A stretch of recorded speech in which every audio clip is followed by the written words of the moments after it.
14 ವರ್ಷದೊಳಗಿನ ಮಕ್ಕಳನ್ನು ನುಡಿಸಿಕೊಳ್ಳುವುದು ಕಾನೂನು ಬಾಹಿರವಾಗಿದ್ದು ಅಂತಹವರ ವಿರುದ್ಧ ಕಠಿಣ ಕಾನೂನು ಕ್ರಮ ಕೈಗೊಳ್ಳಲಾಗುತ್ತದೆ ಎಂದು ಹಿರಿಯ ಸಿವಿಲ್ ನ್ಯಾಯಾಧೀಶರು ಹಾಗೂ ತಾಲೂಕು ಕಾನೂನು ಸೇವೆಗಳ ಸಮಿತಿ ಅಧ್ಯಕ್ಷ ನೂರುನಿಸಾ ತಿಳಿಸಿದರು. ಗುಂಡ್ಲುಪೇಟೆ ಪಟ್ಟಣದ ಅಬ್ದುಲ್ ಕಲಾಂ ವಸತಿ ಶಾಲೆಯಲ್ಲಿ ನಡೆದ ವಿಶ್ವ ಬಾಲ ಕಾರ್ಮಿಕ ಪದ್ಧತಿ ವಿರೋಧಿ ದಿನಾಚರಣೆ ಕಾರ್ಯಕ್ರಮವನ್ನು ಉದ್ಘಾಟಿಸಿ ಅವರು ಮಾತನಾಡಿದರು.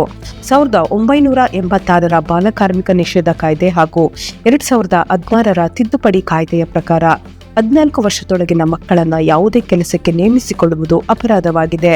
14ರಿಂದ 18 ವರ್ಷದೊಳಗಿನ ಕಿಶೋರರನ್ನ ಅಪಾಯಕಾರಿ ಉದ್ಯಮಗಳಲ್ಲಿ ಕೆಲಸಕ್ಕೆ ಬಳಸುವುದನ್ನು ನಿಷೇಧಿಸಲಾಗಿದೆ ಎಂದರು.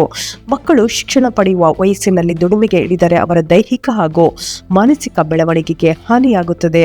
ಎಲ್ಲ ಮಕ್ಕಳಿಗೂ ಶಿಕ್ಷಣ ಹಾಗೂ ಸಂವಿಧಾನಾತ್ಮಕ ಹಕ್ಕುಗಳು ದೊರೆಯಬೇಕು ಎಂಬುದೇ ಕಾಯ್ದೆಯ ಉದ್ದೇಶ ಎಂದರು. ಕಾರ್ಯಕ್ರಮದಲ್ಲಿ ಬಾಲಕಾರ್ಮಿಕ ಪದ್ಧತಿ ನಿರ್ಮೂಲನ, ಮಕ್ಕಳ ಹಕ್ಕುಗಳ ರಕ್ಷಣೆ ಹಾಗೂ ಶಿಕ್ಷಣದ ಮಹತ್ವ ಕುರಿತು ಜಾಗೃತಿ ಮೂಡಿಸಲಾಯಿತು. ವಿದ್ಯಾರ್ಥಿಗಳು ಮತ್ತು ಶಿಕ್ಷಕರು ಬಾಲಕಾರ್ಮಿಕ ಪದ್ಧತಿ ನಿರ್ಮೂಲನೆಗೆ ಪ್ರತಿಜ್ಞೆ ಸ್ವೀಕರಿಸಿದರು. ನ್ಯಾಯಾಧೀಶರಾದ ಎಂಟಿ ದೀಪು, ಆರ್ಬಿ ಗಿರೀಶ್, ಜಿಲ್ಲಾ ಕಾರ್ಮಿಕಾಧಿಕಾರಿ ರಾಮಚಂದ್ರಯ್ಯ, ವಕೀಲರ ಸಂಘದ ಅಧ್ಯಕ್ಷ ಸೇರಿದಂತೆ ಇನ್ನಿತರರು ಉಪಸ್ಥಿತರಿದ್ದರು. ಚಾಮರಾಜನಗರ ಜಿಲ್ಲೆಯ ಕಾನೂನು ಸುವ್ಯವಸ್ಥೆ ಕಾಪಾಡಲು ಹಾಗೂ ರೌಡಿ ಚಟುವಟಿಕೆಗಳಿಗೆ ಕಡಿವಾಣ ಹಾಕುವ ಉದ್ದೇಶದಿಂದ 4 ವೃತ್ತ ಹಾಗೂ 7 PI ಪೊಲೀಸ್ ಠಾಣೆಗಳಲ್ಲಿ ರೌಡಿ ನಿಗ್ರಹ ದಳವನ್ನು ರಚಿಸಲಾಗಿದೆ ಎಂದು ಜಿಲ್ಲಾ ಪೊಲೀಸ್ ವರಿಷ್ಠಾಧಿಕಾರಿ ಮುತ್ತುರಾಜ್ ಎಂ ಐಪಿಎಸ್ ರವರು ತಿಳಿಸಿದ್ದಾರೆ. ಸಾರ್ವಜನಿಕರಲ್ಲಿ ಭಯ ಹುಟ್ಟಿಸುವ, ಸಾಮಾಜಿಕ ಸೌಹಾರ್ದತೆಗೆ ಧಕ್ಕೆ ತರುವ ಹಾಗೂ ಸುರಕ್ಷತೆಗೆ ಅಪಾಯ ಉಂಟು ಮಾಡುವ ರೌಡಿ ಚಟುವಟಿಕೆಗಳನ್ನು ನಿಯಂತ್ರಿಸಲು ಈ ವಿಶೇಷ ದಳವನ್ನು ರಚಿಸಲಾಗಿದೆ. ಈ ದಳವು ರೌಡಿ ಶೀಟರ್ಗಳ ಮೇಲೆ ನಿಗಾ ವಹಿಸುವುದು, ಹೊಸ ಗ್ಯಾಂಗ್ಗಳು ಮತ್ತು ಅಪರಾಧ ಗುಂಪುಗಳನ್ನು ಗುರುತಿಸುವುದು, ಸಾರ್ವಜನಿಕ ಸ್ಥಳದಲ್ಲಿ ಹಫ್ತಾ ವಸೂಲಿ ಹಾಗೂ ಬೆದರಿಕೆ ಚಟುವಟಿಕೆಗಳನ್ನು ತಡೆಯುವ ಕೆಲಸ ಮಾಡಲಿದೆ. ಅಗತ್ಯವಿದ್ದಲ್ಲಿ ಗೂಂಡಾ ಕಾಯ್ದೆ ಮತ್ತು ಕೋಕಾ ಕಾಯ್ದೆಯಡಿ ಕಠಿಣ ಕಾನೂನು ಕ್ರಮ ಕೈಗೊಳ್ಳಲಾಗುವುದು. ಸೂಕ್ಷ್ಮ ಪ್ರದೇಶಗಳಲ್ಲಿ ವಿಶೇಷ ಕಾರ್ಯಾಚರಣೆ ನಡೆಸಿ ಅಪರಾಧ ಚಟುವಟಿಕೆಗಳ ಮೇಲೆ ನಿಗಾ ವಹಿಸಲಾಗುವುದು. ಈಗಾಗಲೇ ಜಿಲ್ಲೆಯ ರೌಡಿ ಶೀಟರ್ಗಳು ಹಾಗೂ ಅಪರಾಧ ಹಿನ್ನೆಲೆ ಹೊಂದಿರುವವರ ಚಲನವಲನಗಳ ಮೇಲೆ ನಿಗಾ ಇರಿಸಲಾಗಿದ್ದು ಹಲವರನ್ನ ಠಾಣೆಗೆ ಕರೆಸಿ ಎಚ್ಚರಿಕೆ ನೀಡಲಾಗಿದೆ ಎಂದು ಪೊಲೀಸ್ ಇಲಾಖೆ ತಿಳಿಸಿದೆ. ಎಲ್ಲ ಶುಭ ಸಮಾರಂಭಗಳಿಗೆ ಶುದ್ಧ ಹಾಗೂ ಸುರಕ್ಷಿತ ಬಿಸ್ಲರಿ ಕುಡಿಯುವ ನೀರು ರಿಯಾಯಿತಿ ದರದಲ್ಲಿ ಲಭ್ಯ. ಹಿಂದೆ ಸಂಪರ್ಕಿಸಿ. ಗುಂಡ್ಲುಪೇಟೆ ತಾಲೂಕಿನ ಬರ್ಗಿ ಗ್ರಾಮದಲ್ಲಿ ಮೇಕೆಯೊಂದು ಅನುಮಾನಾಸ್ಪದವಾಗಿ ಸಾವನ್ನಪ್ಪಿದ್ದು ಕಾಡು ಪ್ರಾಣಿಯ ದಾಳಿ ಶಂಕೆ ವ್ಯಕ್ತವಾಗಿದೆ. ಗ್ರಾಮದ ನಿವಾಸಿ ಮಹದೇವ್ ಶೆಟ್ಟಿ, ಸನ್ ಆಫ್ ಚಿಕ್ಕ ಅಂಕ ಶೆಟ್ಟಿ ಅವರಿಗೆ ಸೇರಿದ ಮೇಕೆ ಜಮೀನಿನ ಸಮೀಪದ ಪ್ರದೇಶದಲ್ಲಿ ಮೃತ ಸ್ಥಿತಿಯಲ್ಲಿ ಪತ್ತೆಯಾಗಿದೆ. ಘಟನೆಯ ಕುರಿತು ಮಾಹಿತಿ ತಿಳಿಯುತ್ತಿದ್ದಂತೆ ಅರಣ್ಯ ಇಲಾಖೆ ಸ್ಥಳಕ್ಕೆ ಭೇಟಿ ನೀಡಿ ಪರಿಶೀಲನೆ ನಡೆಸಿದೆ. ಮಾಹಿತಿ ಪಡೆದ ಅರಣ್ಯ ಇಲಾಖೆಯ ಅಧಿಕಾರಿಗಳು ಸ್ಥಳಕ್ಕೆ ಭೇಟಿ ನೀಡಿ ಪರಿಶೀಲನೆ ನಡೆಸಿದ್ದು ಮೇಕೆಯ ಸಾವಿಗೆ ನಿಖರ ಕಾರಣ ತಿಳಿಯಲು ತನಿಖೆ ಆರಂಭಿಸಿದ್ದಾರೆ. ಇದು ಹುಲಿ, ಚಿರತೆ ಅಥವಾ ಇತರೆ ಕಾಡು ಪ್ರಾಣಿಯ ದಾಳಿಯೇ ಎಂಬುದು ಪರಿಶೀಲನೆಯ ನಂತರವೇ ಸ್ಪಷ್ಟವಾಗಲಿದೆ ಎಂದು ಅಧಿಕಾರಿಗಳು ತಿಳಿಸಿದ್ದಾರೆ. ಗ್ರಾಮದ ಸುತ್ತಮುತ್ತ ಕಾಡು ಪ್ರಾಣಿಗಳ ಓಡಾಟ ಹೆಚ್ಚುತ್ತಿರುವ ಹಿನ್ನೆಲೆಯಲ್ಲಿ ಗ್ರಾಮಸ್ಥರು ಆತಂಕ ವ್ಯಕ್ತಪಡಿಸಿದ್ದು ಅರಣ್ಯ ಇಲಾಖೆ ಸೂಕ್ತ ಕ್ರಮ ಕೈಗೊಳ್ಳುವಂತೆ ಒತ್ತಾಯಿಸಿದ್ದಾರೆ. ಗುಂಡ್ಲುಪೇಟೆ ಪಟ್ಟಣದ ರಾಷ್ಟ್ರೀಯ ಹೆದ್ದಾರಿ ಪಕ್ಕದ ಸರ್ಕಾರಿ ಲೈಬ್ರರಿ ಎದುರು ಮತ್ತು ಊಟಿ ರಸ್ತೆಯ ಫುಟ್ಪಾತ್ ಮೇಲೆ ಇದ್ದ ಬೀದಿ ಬದಿ ಅಂಗಡಿಗಳು ಹಾಗೂ ತಳ್ಳುಗಾಡಿಗಳನ್ನು ಪುರಸಭೆ ತೆರವು ಮಾಡಿದೆ. ಉಪಲೋಕಾಯುಕ್ತರ ಆದೇಶದ ಮೇರೆಗೆ ಈ ಕ್ರಮ ಕೈಗೊಳ್ಳಲಾಗಿದ್ದು ಲೈಬ್ರರಿಗೆ ಬರುವವರಿಗೆ ಫಾಸ್ಟ್ ಫುಡ್, ನಾನ್ ವೆಜ್ ಅಂಗಡಿಗಳು ಹಾಗೂ ಫುಟ್ಪಾತ್ ಗಾಡಿಗಳಿಂದ ಕೆಟ್ಟ ವಾಸನೆ, ಕೊಳಕು ಮತ್ತು ಓಡಾಟಕ್ಕೆ ತೊಂದರೆ ಆಗುತ್ತಿದೆ. ಹಾಗಾಗಿ ಎಲ್ಲವನ್ನ ತೆಗೆಸಲಾಗಿದೆ ಎಂದು ಮುಖ್ಯಾಧಿಕಾರಿ ಶರವಣ ತಿಳಿಸಿದ್ದಾರೆ.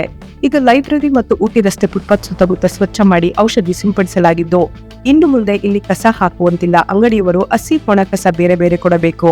ನಿಯಮ ಮೀರಿದರೆ ದಂಡ ಹಾಕುತ್ತೇವೆ ಎಂದು ಎಚ್ಚರಿಕೆ ನೀಡಲಾಗಿದೆ.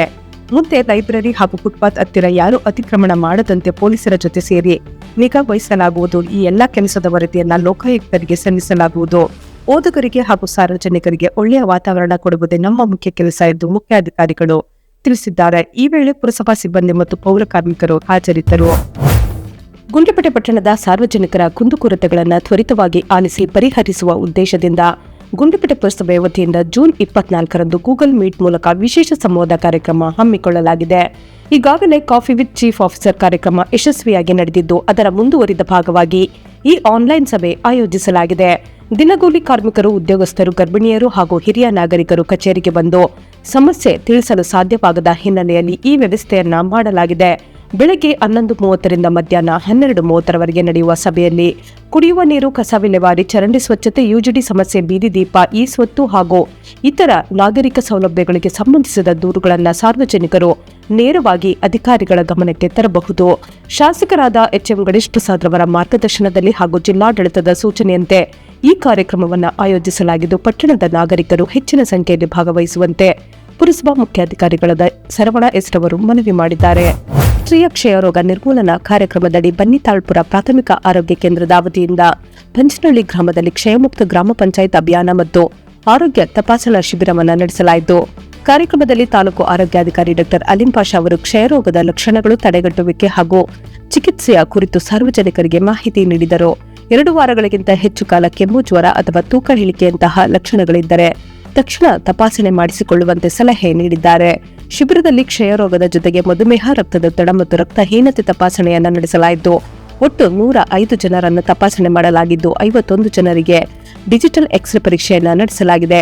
ಗುಂಡ್ಲುಪೇಟೆ ತಾಲೂಕನ್ನು ಕ್ಷಯಮುಕ್ತ ತಾಲೂಕನ್ನಾಗಿ ಮಾಡಲು ಆರೋಗ್ಯ ಇಲಾಖೆ ನಿರಂತರವಾಗಿ ಕಾರ್ಯನಿರ್ವಹಿಸುತ್ತಿದೆ ಎಂದು ತಿಳಿಸಿದರು. ಕಾರ್ಯಕ್ರಮದಲ್ಲಿ ಆರೋಗ್ಯ ಇಲಾಖೆ ಸಿಬ್ಬಂದಿ, ಆಶಾ ಕಾರ್ಯಕರ್ತೆಯರು ಹಾಗೂ ಗ್ರಾಮಸ್ಥರು ಭಾಗವಹಿಸಿದ್ದರು. ಗುಂಡ್ಲುಪೇಟೆ ಪಟ್ಟಣದ ಹಳೆ ಆಸ್ಪತ್ರೆ ಕ್ವಾರ್ಟರ್ಸ್ ಮುಂಭಾಗದ ಬನ್ನಿತಾಳ್ಪುರ ಆಟೋ ಸ್ಟ್ಯಾಂಡ್ ಸರ್ಕಲ್ನ ಧ್ವಜಸ್ತಂಭದ ಸಮೀಪ ಕಸದ ರಾಶಿ ತುಂಬಿದ ಕುರಿತು ಕಸ್ತೂರಿ ಕರ್ನಾಟಕ ನ್ಯಾಯಪರ ವೇದಿಕೆಯ ತಾಲೂಕು ಅಧ್ಯಕ್ಷ ಸ್ವಾಮಿನಾಯ್ಕ ಅವರು ಪುರಸಭೆಗೆ ದೂರು ಸಲ್ಲಿಸಿದ್ದರು. ಸಾರ್ವಜನಿಕರ ಓಡಾಟ ಹೆಚ್ಚಿರುವ ಈ ಪ್ರದೇಶದಲ್ಲಿ ಕಸ ಸಂಗ್ರಹವಾಗಿದ್ದರಿಂದ ಪರಿಸರ ಮಾಲಿನ್ಯ ಉಂಟಾಗುತ್ತಿದ್ದು ಸಾರ್ವಜನಿಕರ ಆರೋಗ್ಯದ ಮೇಲೂ ದುಷ್ಪರಿಣಾಮ ಬೀರುವ ಸಾಧ್ಯತೆ ಇದೆ ಎಂದು ದೂರಿನಲ್ಲಿ ತಿಳಿಸಲಾಗಿತ್ತು. ಅಲ್ಲದೆ ಸಮಸ್ಯೆಯನ್ನ ತಕ್ಷಣ ಪರಿಹರಿಸದಿದ್ದಲ್ಲಿ ಪುರಸಭೆ ಮುಂಭಾಗ ಹೋರಾಟ ನಡೆಸುವುದಾಗಿ ಎಚ್ಚರಿಕೆ ನೀಡಲಾಗಿತ್ತು. ಪುರಸಭಾ ಮುಖ್ಯಾಧಿಕಾರಿ ಶರವಣ ಅವರ ಗಮನಕ್ಕೆ ದೂರು ಬಂದ ತಕ್ಷಣ ಅಧಿಕಾರಿಗಳು ಸ್ಥಳಕ್ಕೆ ಭೇಟಿ ನೀಡಿ ಪರಿಶೀಲನೆ ನಡೆಸಿದ್ದು, ಬಳಿಕ ಪೌರ ಕಾರ್ಮಿಕರ ಮೂಲಕ ಕಸದ ರಾಶಿಯನ್ನು ತೆರವುಗೊಳಿಸಿ ಪ್ರದೇಶವನ್ನು ಸ್ವಚ್ಛಗೊಳಿಸಲಾಗಿದೆ. ಸಾರ್ವಜನಿಕರ ಸಮಸ್ಯೆಗೆ ಪುರಸಭೆ ತ್ವರಿತವಾಗಿ ಸ್ಪಂದಿಸಿರುವುದಕ್ಕೆ ಸ್ಥಳೀಯರು ಮೆಚ್ಚುಗೆ ವ್ಯಕ್ತಪಡಿಸಿದ್ದು, ಮುಂದಿನ ದಿನಗಳಲ್ಲಿ ಸಾರ್ವಜನಿಕ ಸ್ಥಳಗಳಲ್ಲಿ ಕಸ ಹಾಕದೆ ಸ್ವಚ್ಛತೆ ಕಾಪಾಡುವಂತೆ ಮುಖ್ಯಾಧಿಕಾರಿ ಶರವಣ ಮನವಿ ಮಾಡಿದ್ದಾರೆ. ಗುಂಡ್ಲುಪೇಟೆ ಪಟ್ಟಣದ ಕ್ರೈಸ್ಟ್ ಸಿಎಂಐ ಪಬ್ಲಿಕ್ ಶಾಲೆಯಲ್ಲಿ ಭಾನುವಾರ ಅಂತಾರಾಷ್ಟ್ರೀಯ ಯೋಗ ದಿನಾಚರಣೆಯನ್ನ ಅರ್ಥಪೂರ್ಣವಾಗಿ ಆಚರಿಸಲಾಯಿತು. ಕಾರ್ಯಕ್ರಮವನ್ನು ಉದ್ದೇಶಿಸಿ ಮಾತನಾಡಿದ ಶಾಲೆಯ ಪ್ರಾಂಶುಪಾಲರು, ಯೋಗವು ದೈಹಿಕ ಮತ್ತು ಮಾನಸಿಕ ಆರೋಗ್ಯವನ್ನು ಕಾಪಾಡಿಕೊಳ್ಳಲು ಅತ್ಯಂತ ಸಹಕಾರಿಯಾಗಿದೆ. ಪ್ರತಿಯೊಬ್ಬರು ತಮ್ಮ ದೈನಂದಿನ ಜೀವನದಲ್ಲಿ ಯೋಗವನ್ನು ಅಳವಡಿಸಿಕೊಳ್ಳಬೇಕು ಎಂದು ತಿಳಿಸಿದರು. ಶಾಲೆಯ ದೈಹಿಕ ಶಿಕ್ಷಕ ಹಾಗೂ ಯೋಗ ತರಬೇತುದಾರ ದೊಡ್ಡಪ್ಪಾಜಿ ಮತ್ತು ಪೂರ್ಣಿಮಾ ಅವರು ವಿವಿಧ ಯೋಗಾಸನಗಳ ಪ್ರದರ್ಶನ ಹಾಗೂ ತರಬೇತಿಯನ್ನು ನಡೆಸಿಕೊಟ್ಟರು. ಕಾರ್ಯಕ್ರಮದಲ್ಲಿ ಶಾಲೆಯ ವಿದ್ಯಾರ್ಥಿಗಳು, ಬೋಧಕ ಹಾಗೂ ಬೋಧಕೇತರ ಸಿಬ್ಬಂದಿ ವರ್ಗದವರು ಭಾಗವಹಿಸಿ ಯೋಗಾಭ್ಯಾಸ ಮಾಡಿಸಿದರು.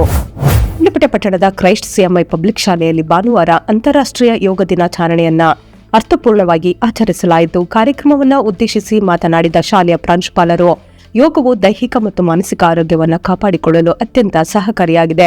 ಪ್ರತಿಯೊಬ್ಬರು ತಮ್ಮ ದೈನಂದಿನ ಜೀವನದಲ್ಲಿ ಯೋಗವನ್ನು ಅಳವಡಿಸಿಕೊಳ್ಳಬೇಕು ಎಂದು ತಿಳಿಸಿದರು. ಶಾಲೆಯ ದೈಹಿಕ ಶಿಕ್ಷಕ ಹಾಗೂ ಯೋಗ ತರಬೇತುದಾರ ದೊಡ್ಡಪ್ಪಾಜಿ ಮತ್ತು ಪೂರ್ಣಿಮಾ ಅವರು ವಿವಿಧ ಯೋಗಾಸನಗಳ ಪ್ರದರ್ಶನ ಹಾಗೂ ತರಬೇತಿಯನ್ನು ನಡೆಸಿಕೊಟ್ಟರು. ಕಾರ್ಯಕ್ರಮದಲ್ಲಿ ಶಾಲೆಯ ವಿದ್ಯಾರ್ಥಿಗಳು, ಬೋಧಕ ಹಾಗೂ ಬೋಧಕೇತರ ಸಿಬ್ಬಂದಿ ವರ್ಗದವರು ಭಾಗವಹಿಸಿ ಯೋಗಾಭ್ಯಾಸ ಮಾಡಿಸಿದರು. ಅಂತಾರಾಷ್ಟ್ರೀಯ ಯೋಗ ದಿನಾಚರಣೆ ಅಂಗವಾಗಿ ತೆರಕನಾಂಬಿಯ ಮೊರಾರ್ಜಿ ದೇಸಾಯಿ ವಸತಿ ಶಾಲೆಯಲ್ಲಿ ಭಾನುವಾರ ಯೋಗ ಕಾರ್ಯಕ್ರಮವನ್ನು ಹಮ್ಮಿಕೊಳ್ಳಲಾಗಿತ್ತು. ಕಾರ್ಯಕ್ರಮದಲ್ಲಿ ಶಾಲೆಯ ವಿದ್ಯಾರ್ಥಿಗಳು ಹಾಗೂ ಸಿಬ್ಬಂದಿ ವರ್ಗ ಉತ್ಸಾಹದಿಂದ ಭಾಗವಹಿಸಿ ವಿವಿಧ ಯೋಗಾಸನಗಳ ಪ್ರದರ್ಶನ ನೀಡಿದರು. ಮುಂಜಾನೆಯ ಪ್ರಕೃತಿ ಸೊಬಗಿನ ನಡುವೆ ನಡೆದ ಯೋಗ ಕಾರ್ಯಕ್ರಮದಲ್ಲಿ ವಿದ್ಯಾರ್ಥಿಗಳು ಶಿಸ್ತುಬದ್ಧವಾಗಿ ಪಾಲ್ಗೊಂಡು ಯೋಗದ ಮಹತ್ವವನ್ನು ಅರಿತುಕೊಂಡರು. ಯೋಗವು ದೈಹಿಕ ಆರೋಗ್ಯದ ಜೊತೆಗೆ ಮಾನಸಿಕ ನೆಮ್ಮದಿ ಮತ್ತು ಏಕಾಗ್ರತೆಯನ್ನು ವೃದ್ಧಿಸುವಲ್ಲಿ ಪ್ರಮುಖ ಪಾತ್ರ ವಹಿಸುತ್ತದೆ ಎಂಬ ಸಂದೇಶವನ್ನು ಕಾರ್ಯಕ್ರಮದ ಮೂಲಕ ವಿದ್ಯಾರ್ಥಿಗಳಿಗೆ ತಿಳಿಸಲಾಯಿತು. ಕಾರ್ಯಕ್ರಮದಲ್ಲಿ ಶಾಲೆಯ ಶಿಕ್ಷಕರು, ಸಿಬ್ಬಂದಿ ವರ್ಗ ಹಾಗೂ ವಿದ್ಯಾರ್ಥಿಗಳು ಉಪಸ್ಥಿತರಿದ್ದು ಯೋಗ ದಿನಾಚರಣೆಯನ್ನು ಅರ್ಥಪೂರ್ಣವಾಗಿ ಆಚರಿಸಿದರು.